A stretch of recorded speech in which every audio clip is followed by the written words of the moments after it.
본 말씀을 통해서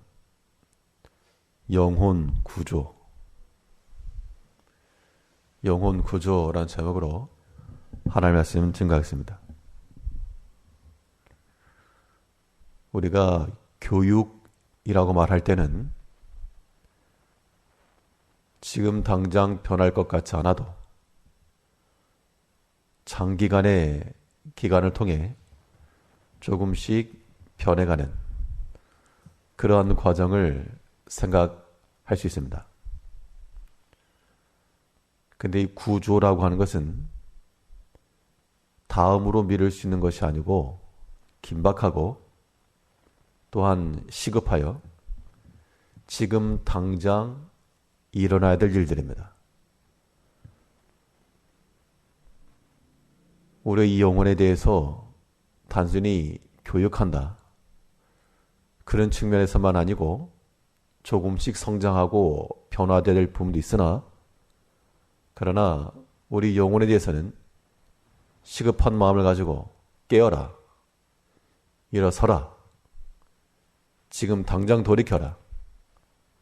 이러한 긴박성을 가지고 구조를 해야 됩니다. 그러면 우리 영혼을 살려내기 위한 이러한 영혼의 교육, 영혼의 구조를 이룰 수 있는 방법이 무엇인가? 오늘 본 말씀 통해 살펴보시면 우리 영혼을 살리는 길은 하나님 말씀으로 가르치는 데 있습니다. 말씀을 가르친다라고 하는 것이 우리의 육체적 자녀들에 대해서 훈계하고 지도하는 것 그것만 아니요. 이 자녀들 앞에 때로는 채찍을 들고 매를 맞는 이 자녀들의 자리가 우리 성도들의 자리라고 하는 겁니다. 우리는 다 하나님의 자녀들이니까. 그러므로 우리가 자녀들을 주의 말씀으로 가르치고 항상 훈계해야 하는 것처럼 우리 또한 하나님의 채찍 앞에서 가르침을 받고 훈도를 받아야 됩니다. 오늘 본문 13절 말씀에서 아이를 훈계하지 아니치 말라. 채찍으로 그를 때릴지라도 죽지 아니하리라. 자녀를 사랑하면 응당 하나님의 말씀으로써 훈계하고 가르치는 것이 마땅합니다. 우리가 우리 영혼을 사랑하면 우리 영혼에 대해서도 하나님 말씀을 전하고 그 말씀을 따라 살아갈 수 있도록 모든 방향과 노선을 변경하게 해야 되는 겁니다.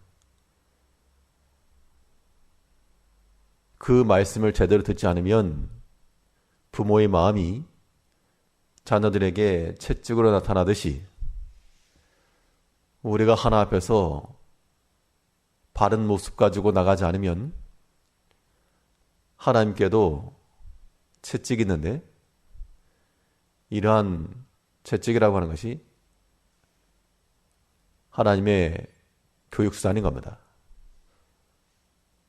그렇기 때문에 우리가 여러 가지 삶 가운데서 이것이 꼭 나쁜 것이다 그건 아니지만 개개인이 느낄 때 하나님의 훈계다. 때로는 하나님의 채찍이라 그런 걸 느낄 때면 긴급히 돌이켜야 됩니다. 하나님이 막대기라고 하는 것이 사람마다 다 동일하지 않기 때문에 어떠한 모습과 어떠한 형편으로 올지 모르나 분명한 것은 그것이 우리 마음속에 느껴진다는 겁니다. 하나님께서 나에게 지금 이러한 것을 보게 하시고 듣게 하시고 만나게 하셨다. 하나님께서 이를 이루셨다라고 하는 그런 판단을 들었을 때 우리는 그의 말씀을 새기고 그 상황이 심히 위급한 순간임을 깨달아 돌이켜야 됩니다. 지금 불구덩이 속에 있는데 뛰어나와야지. 거기 있는 거 몇 가지 집어들고 나으려 가다가는 생명을 해하게 됩니다. 우리가 하나님 말씀을 듣는 것에 있어서는 우리의 육체는 그의 말씀을 다음 주에 들어도 되고 내년에도 들어도 될 것이고, 이게 보통 사람들의 생각입니다. 그러나 우리 영혼은 굉장히 시급해서 1분 1초에 촉각을 다투는 상황입니다. 이제 우리 영혼을 위험한 불구덩이 속에 그대로 방치하지 말고 끄집어내요. 주의 말씀으로 안전케 하고 또한 주의 말씀으로 잘 보호를 시켜야 됩니다. 그렇지 않으면 하나님의 매가 임할 것이다.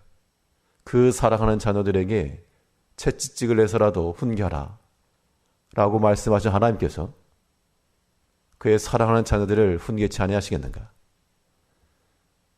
주의 약속의 말씀을 따라 그 말씀으로 우리의 영혼을 잘 지켜나가야 됩니다. 또 우리 영혼을 구조해내기 위해서는 우리가 주께 온전히 잘 매여 있어야 됩니다. 땅에 떨어지는 순간, 낙과하는 순간 그 과실의 가치는 상실됩니다. 우리는 주님께 붙어있는 그러한 포도나무의 열매와도 같아서 그의 가지로부터 양분을 받아 충실한 곡식과 결실을 이루는 그런 상태가 되는데, 그렇지 못하고 바람이 불어 떨어지고 원수가 와서 떼어버리고 그렇게 해서 땅에 떨어지는 순간 그의 영혼의 상태는 훼손되는 겁니다.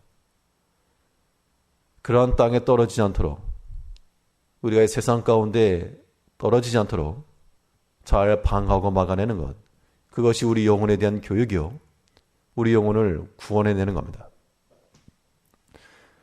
14절에서 그를 채찍으로 때리면 그 영혼을 음부에서 구원하리라. 채찍을 때리는 것이 목적이 아니고 그의 영혼이 음부 가운데 떨어지지 않도록, 세상 가운데 곤두박질지 않도록 그들을 때려서라도, 채찍질해서라도 건져내라. 우리 부모들이 자녀를 교육함에 있어서 지금의 세대는 그런 기준과 관점들이 많이 바뀌었습니다. 그래서 자녀들을 훈계하려 그런 측면에서 매를 댄다 해도 지금은 신고하는 세대가 되었고, 또 품 안에 있는 자녀 아니면 다 자란 장성한 자녀들은 채찍으로 다스릴 수도 없습니다. 하나님께서 우리에게 다스릴 수 있는 품 안에 두었을 때, 그때 우리가 육신의 자녀들을 위해서 힘써 주의 교양과 훈계로 가르치는 것 중요하고요. 무엇보다 우리 자신의 영혼이 세상의 음부 가운데 떨어지지 않도록, 배라고 하는 것이 물 위를 지나가지만 물이 들어와서 침몰하는 순간 파산하는 겁니다. 과실도 땅 위에 붙어서 매달려 있을 때 그때는 탐스럽고 아름다운 것이지만 이 땅에 떨어지는 순간 밟히고 버려지는 겁니다. 우리 영혼이라고 하는 것은 세상 가운데 있으나 구별되고 믿지 아니하는 자들 가운데 있으나 또한 구별되는 그런 모습이 있을 때 하나님 나라에서 귀하고 아름다운 겁니다. 이제 우리 영혼이 이러한 음부 가운데 떨어지지 않도록, 세상 가운데 곤두박질지 않도록 그리스도께 온전히 매어서 그에게로부터 오는 것으로 만족하며 살아가야 됩니다. 우리가 주께 매여 있지 않으면 주의 매가 오는 겁니다. 하나님께서 우리를 사랑하시기 때문에 때로는 채찍을 들어서라도, 매를 들어서라도 우리를 바른 길로 인도하시는 하나님이시라. 그것을 꼭 기억을 하고 어떠한 모양과 어떠한 형편으로 하나님께서 우리에게 지도를 하시든 그 연단의 때를 잘 지나고 하나님의 사랑을 또한 깨닫고 변함없이 나를 사랑하시는 하나님이시요 나를 구원하시는 하나님의 그 뜻과 그 의도를 분명히 알고 항상 바른 길로 진리 가운데로 나가는 제 사랑하는 자녀들 다 되시기 바라겠습니다. 기도하겠습니다.